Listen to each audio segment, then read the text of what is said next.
உப்பளம் துறைமுகம் இணைப்பு சாலை மறுசீரமைப்பு பணிக்கு ரூபாய் 69.75 லட்சம் மதிப்பீட்டில் பூமி பூஜை விழா இன்று உப்பளம் தொகுதி சட்டமன்ற உறுப்பினர் அனிபால் கென்னடி அவர்கள் தலைமையில் நடைபெற்றது.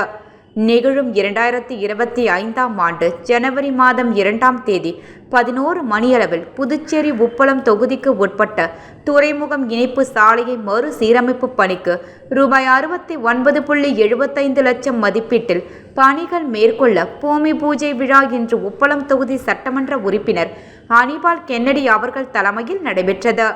இவ்விழாவில் சட்டமன்ற உறுப்பினருடன் பொதுப்பணித்துறை தலைமை பொறியாளர் முனைவர் தீன தயாளன் அவர்கள், கண்காணிப்பு பொறியாளர் வீரசெல்வம் அவர்கள், கட்டடங்கள் மற்றும் சாலைகள் செயற்பொறியாளர் சீனிவாசன் அவர்கள், பார்த்த சாரதி உதவி பொறியாளர் அவர்கள், இளநிலை பொறியாளர் முருகன் அவர்கள் மற்றும் ஒப்பந்ததாரர் குமரேசன் கன்ஸ்ட்ரக்ஷன் ஆகியோர் கலந்து கொண்டனர். இவ்விழாவில் மேலும் தொகுதி செயலாளர் சக்திவேல், அவைத்தலைவர் ஹரிகிருஷ்ணன், கிளை செயலாளர்கள் செல்வம், ராகேஷ், முக்கிய பிரமுகர்கள் செழியன், ஜோஸ்லின் மற்றும் ஊர் பொதுமக்கள் கலந்து கொண்டு பூமி பூஜையை சிறப்பித்தனர்.